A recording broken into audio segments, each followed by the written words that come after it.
Баршаңызға сәлем. Бүгін біз калы печеньесін дайындайтын боламыз. Өте оңай әрі дәмді болып шығады. Ең бастысы уақытты көп алмайды. Алдын ала 2 тал жұмыртқаға өлшеп қойған қантты салып, жақсылап араластырамыз, бір келкі масса болғанша. Және мен ұнды алдын ала ситадан өткізіп, өлшеп дайындап алдым. Ұнымызды аз-аздан қоса отырып, жақсылап араластырамыз. Барлық ұнды қосқаннан кейін жақсылап араластырып, бізде қою қамыр шығады осындай. Қамырымыз дайын. Алдын ала духовканы 200 градусқа қосып қойдым.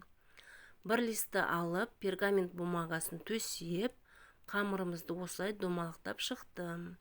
Қамырды қалың қылмайсыздар, жұқа етіп жағып шығасыздар. Себебі піскен кезде кішкене ісінеді. Жұқа етіп шығамыз. Бәрін біркелкі етіп, духовкаға 5 минутқа пісіріп аламыз.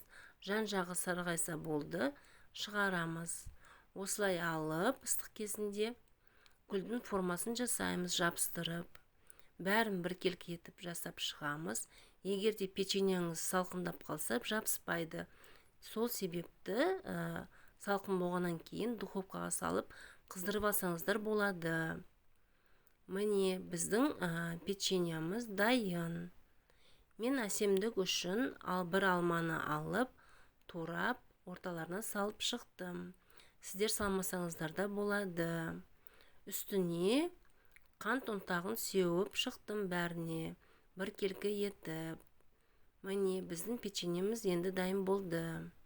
Енді тарелкаға салам.